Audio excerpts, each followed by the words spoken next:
Olá, sejam bem-vindos ao Momento VET. Aqui você acompanha as últimas novidades da Qualitas. E hoje nós teremos o professor e doutor Pedro Marchand apresentando o diagnóstico por imagem 3D aqui no núcleo da Qualitas em Campinas. Olá, professor, obrigada pela presença. Obrigado, eu é que agradeço o convite de poder participar e explanar um pouco sobre essa nova tecnologia que a Qualitas tem. Obrigada, professor. Eu que Daremos agradeço. início agora, então, à apresentação. Bom, vamos lá. Inicialmente, essa lousa digital é um amplo sistema que nós vamos abordar e nós vamos passar um pouco a relação do diagnóstico por imagem, o que nós podemos fazer nessa nova tecnologia que a Qualitas detém. Selecionei para vocês alguns casos interessantes e para que a gente venha então a mostrar o que a tecnologia, como essa tecnologia pode ajudar clinicamente um médico veterinário e como essa tecnologia pode ajudar os nossos alunos, principalmente nesse momento que estamos falando de imagem, como pode ajudar o nosso aluno do diagnóstico por imagem a aprender, a entender, principalmente o que nós vamos falar nesse momento, são avaliações de tomografias computadorizadas. Bom, vamos lá. O primeiro caso que eu separei é o caso de uma macaco prego e esse paciente chegou a nós após um possível acidente automobilístico. Aparentemente, essa macaco prego chegou num estado de coma e essa macaco prego ela chegou com várias escoriações, foi trazida pela Polícia Ambiental à nossa clínica, junto do IAP, para que nós pudéssemos, então, dar o início ao tratamento. Após a avaliação clínica, após alguns exames básicos, nós chegamos à necessidade de entrar com ela para a tomografia computadorizada. Então, optamos por fazer a tomografia computadorizada do crânio. E na tomografia computadorizada do crânio, vou mostrar aqui, já direto na reconstrução tridimensional, o que nós conseguimos visibilizar. Então, olhando essa tomografia nessa região, a gente consegue entender uma grande fratura na região frontal, estendendo, então, a uma fratura total craniana, uma fratura de dimensão grande e uma fratura que nos preocupava, mas nos preocupava não só pelo sentido da tomografia, da fratura em si, da tomografia, que também é fácil de conseguirmos identificar essa fratura aqui na região frontal, ampliando então essa imagem. Ampliando essa imagem, a gente consegue ver a região frontal com pelo menos uma, duas, três fraturas, uma maior, duas menores. Como o paciente estava no estado de coma, o que nos interessava também não era só a questão do crânio, e sim o cérebro. O que poderia ter nesse paciente na relação cérebro? Então, nós pegamos e fomos trabalhando com a imagem, nesse momento. Fomos trabalhando com uma imagem. Então, isso é a questão da tecnologia. Então, agora nós conseguimos mostrar o parênquima cerebral. Então, o parênquima cerebral, nesse momento, para esse paciente, aqui eu coloquei o tecido e eu vou melhorando essa imagem até que o parênquima cerebral apareça bem nessa imagem. E aí agora eu vou fazer uma varredura de todo o cérebro do paciente. E aí já nos chamou a atenção. Então, o que a gente consegue ver nesse momento? Nesse momento, nós conseguimos ver o início, então, do cérebro, bem na porção rostral, e nós conseguimos entender, nesse exato momento, o porquê que o paciente estava em coma. Por que o paciente estava em coma? Quando houve o choque provavelmente foi bem frontal. Um choque grave, com fratura de crânio, e a fratura de crânio permitiu, então, que o ar entrasse, na realidade, lá na estrutura cerebral, fazendo uma pneumocefalia. E essas duas áreas mais escuras, né, representadas aqui, a gente consegue ver o tecido cerebral e duas bolsas de ar. Essas duas bolsas de ar é o que nós chamamos, então, é o que nós conseguimos concluir com o diagnóstico de pneumocefalia.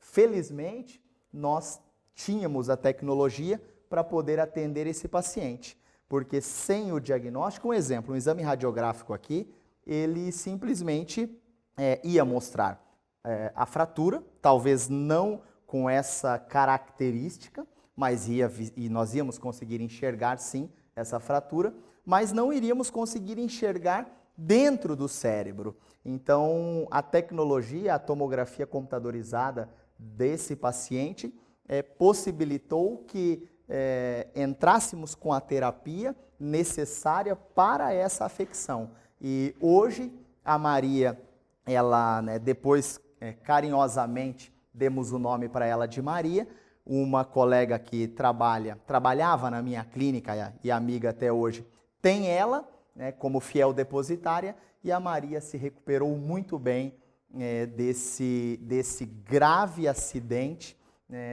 graças a um atendimento inicial de alguém, depois foi levado à clínica, demos todo o tratamento necessário a ela, mas o tratamento necessário foi norteado, foi baseado num diagnóstico preciso. E se não fosse essa tecnologia da tomografia computadorizada, talvez não tivéssemos conseguido fazer com que a Maria sobrevivesse. E aqui com essa mesa, nós conseguimos ilustrar, mostrar muito bem essa alteração. E olha só, em todos os planos, coronal, sagital, axial. Então, em todos os planos, nós conseguimos, inclusive, ver numa reconstrução tridimensional o nível da lesão cerebral, a presença do ar rechaçando o parênquima cerebral e gerando os sinais clínicos que víamos naquele momento. Mas o caso foi um caso de sucesso e hoje a Maria está bem e bem cuidada. Nesse segundo caso que eu separei, o nome do paciente Aquiles, um cão. Esse cão ele estava sendo tratado por uma colega. Os sinais clínicos que esse paciente apresentava eram sinais de uma possível otite. Ele tinha síndrome vestibular. A colega até havia começado a fazer o tratamento de forma extremamente correta, cuidadosa, porém havia feito um exame radiográfico e nesse exame radiográfico a limitação da tecnologia não permitiu então a possível conclusão do diagnóstico. Nos dias de hoje, o que os nossos clientes, os nossos tutores dos nossos pacientes, eles desejam, eles almejam, é que nós venhamos a conseguir concluir um caso clínico. Não tratar simplesmente aparentemente é uma síndrome vestibular, vamos tratar para ver o que acontece. Tanto que a nossa colega extremamente cuidadosa, como eu já fiz alusão aqui, e os tutores extremamente cuidadosos se dirigiram então à nossa cidade, inclusive são de uma cidade de longe, de Cascavel, e nós conseguimos então fazer essa tomografia e graças à tecnologia, ao conhecimento, ao estudo, nós conseguimos novamente chegar a um diagnóstico fidedigno de tratar-se realmente de uma otite.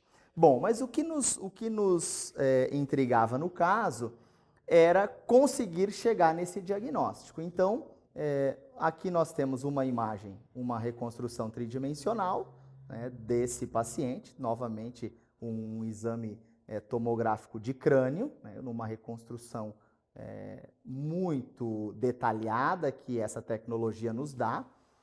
E na imagem axial, né, o que nós buscávamos era avaliar, então, as bulas timpânicas. E aí, então, vamos aumentar, então, essa densidade e vamos procurar, então, não só avaliar essa bula timpânica, mas vamos avaliar, então, esse crânio como um todo. Essa imagem aqui é uma imagem lá do final, lá da occipital. E aí nós vamos direcionando, então, essa imagem para frente. Então, os cortes, nesse momento, eles começaram, então, aqui, ó. Essa é a imagem. Inclusive, você consegue discernir realmente a imagem, né? Ó, a mesma imagem na reconstrução tridimensional, comparativamente à imagem axial. E aí nós começamos a andar com essa imagem, olha só, um corte para frente, e nesse momento nós já basicamente fechamos o diagnóstico. Por que nós fechamos o diagnóstico? Porque nitidamente a gente consegue ver que uma bula timpânica, ela está aerada, do jeito que nós podemos chamar, repleta de ar, e a outra bula timpânica, ela não está preta, ela está o quê? Cinza. Então ela tem conteúdo lá dentro. Então nós, nesse exato momento, concluímos o diagnóstico de tratar-se, então, de uma otite média. Se pensarmos no exame radiográfico, por que vez ou outra não aparece essa otite? Por que algumas vezes nós temos um pouco de dificuldade em visibilizar a bula timpânica ao exame radiográfico? Por conta da sobreposição. Uma outra vantagem da tomografia computadorizada é justamente isso. Eu escolho a espessura do corte. Por exemplo, eu quero fazer um corte de 1 milímetro, eu quero fazer um corte de 2, eu quero fazer um corte com 2,5 milímetros, ou eu quero fazer um corte de 0,5 milímetros, então metade de 1 milímetro. Se eu quiser, eu coloco isso no tomógrafo e o tomógrafo faz isso para a gente.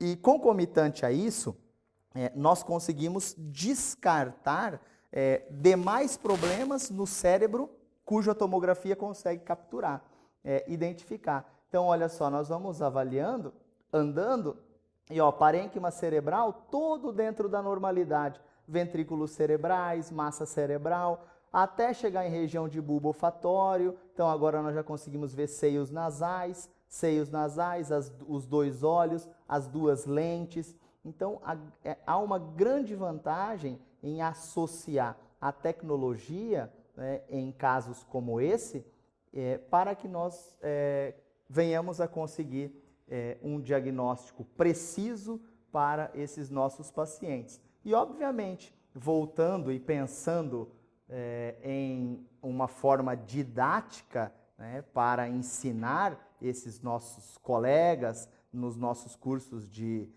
pós-graduação e demais cursos, é uma tecnologia imprescindível, né? Então, só um exemplo aqui, aproveitando essa imagem, né? Olha só, existe uma afecção chamada interlock.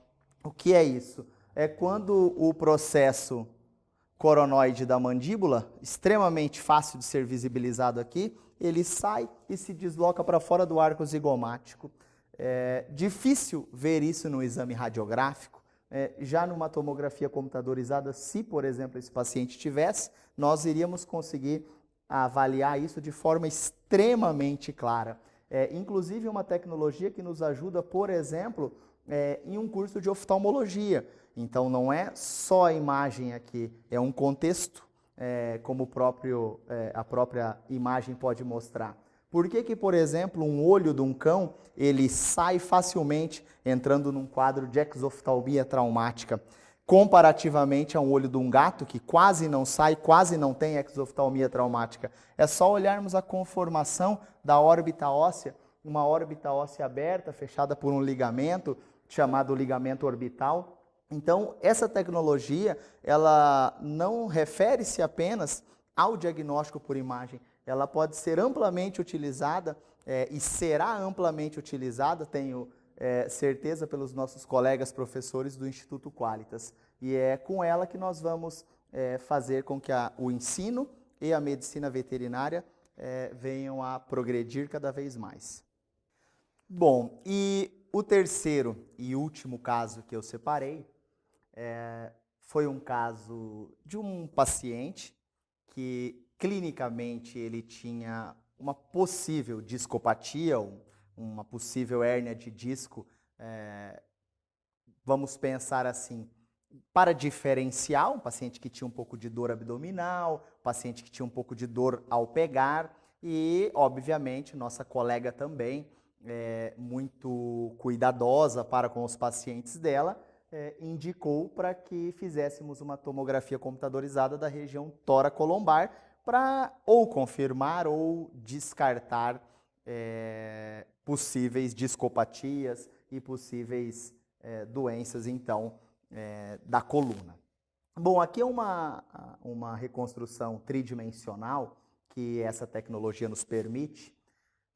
E eu até gostaria de fazer um paralelo, né? Porque quando eu ensino a radiologia e voltado então ao exame radiográfico da coluna, eu ensino basicamente alguns pontos a serem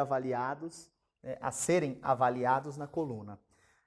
Primeiro passo, nós sempre avaliamos alinhamento ventral, alinhamento dorsal em relação aos corpos vertebrais, que aqui nós conseguimos visibilizar que isso encontra-se preservado. Um segundo passo, morfologia dos corpos vertebrais, que aqui também encontra-se preservado. Terceiro, a avaliação de processos espinhosos, processos transversos e processos articulares, todos preservados. E muitas vezes quando eu chego a falar do que é o forame intervertebral, que nitidamente nós conseguimos enxergar aqui os forames intervertebrais, né, por meio entre os corpos vertebrais, muitas vezes os nossos colegas alunos, eles dizem, professor, não consigo enxergar, professor, não consigo enxergar. E aqui é impossível não conseguir enxergar esses forames intervertebrais. Ou seja, então aqui nós temos uma coluna, uma reconstrução tridimensional, conseguimos avaliar então o que nós chamamos de alinhamento então lateral, porque olhamos o ventral, o dorsal e o lateral, todos os processos. E aí, fazendo uma varredura completa então dessa coluna, nós temos nessa tecnologia, nós temos a capacidade então de, ao invés de olhar apenas pela lateral, nós temos a capacidade de, com essa tecnologia, entrar na estrutura. E é isso que eu gostaria de fazer nesse momento. Nesse momento, nós vamos, como se nós tivéssemos colocado uma câmera, e nós vamos entrar nessa coluna. Então, nós vamos passar pela região da medula. Então, aqui está se aproximando cada vez mais. E aí, agora nós temos uma visão dentro da coluna. Então, no espaço, na região da medula. E aí, nós vamos andando, conseguimos olhar isso por dentro. E, obviamente, eu não preciso eu acho que palavras, imagens, fatos valem mais que 1000 palavras. Ou seja, não tem nem o que dizer, né? Como que anterior, então, a essa tecnologia, como que nós iríamos conseguir enxergar e entender. E aí, obviamente, da mesma forma que nós mostramos anteriormente, tudo pode ser feito do mesmo jeito. Eu posso voltar, então o que está acontecendo? Eu posso olhar toda a avaliação, se eu só tirar aqui, vai ficar mais fácil. Eu posso colocar novamente, mexer nos tecidos, eu consigo avaliar então essa coluna até o final. Então aqui estamos no tórax, coração, coluna. Então eu consigo olhar fígado, baço, rins. Então com isso eu consigo mexer tanto nessa imagem quanto aqui na sagital. Então eu consigo avaliar. E aí a gente consegue cada vez de forma mais clara, mais clássica, mais categórica, mostrar diagnósticos de forma extremamente fidedigna, não só para realmente colegas, alunos dos nossos cursos de imagem e dos demais cursos, que em um futuro, em um plano, em um segundo plano, isso já está sendo desenvolvido. Os nossos alunos do Instituto Qualitas, não só da imagem, como todos os alunos, na medida dos cursos e da necessidade, eles poderão ter isso daqui, essa tecnologia que não é só para a imagem, tem estudos anatômicos, esquemas de anatomia, histologia, fisiologia. Então é um sistema amplo, uma plataforma ampla, e em um futuro esses nossos colegas poderão ter isso na palma da mão, no seu smartphone, poderão ter acesso a essa tecnologia. Então o primeiro passo foi dado, que é ter a tecnologia, desenvolver a tecnologia e colocar ela para funcionar, e futuramente, não muito longe, os nossos alunos poderão sim usar isso na palma da mão. Muito obrigada, professor, pela excelente apresentação. E eu abro esse momento agora para suas considerações finais. Eu que agradeço ao Qualitas a oportunidade de trazer essa inovação, essa novidade para os nossos alunos, para os nossos colegas. Então, fico à disposição para poder ajudar mais em um futuro assim que necessário. Muito obrigado. E para você que se interessou pelo tema, a Qualitas possui cursos exclusivos nas áreas de diagnóstico por imagem de pequenos animais. Para saber mais, acesse o nosso site. Venha para a Qualitas e seja referência em medicina veterinária.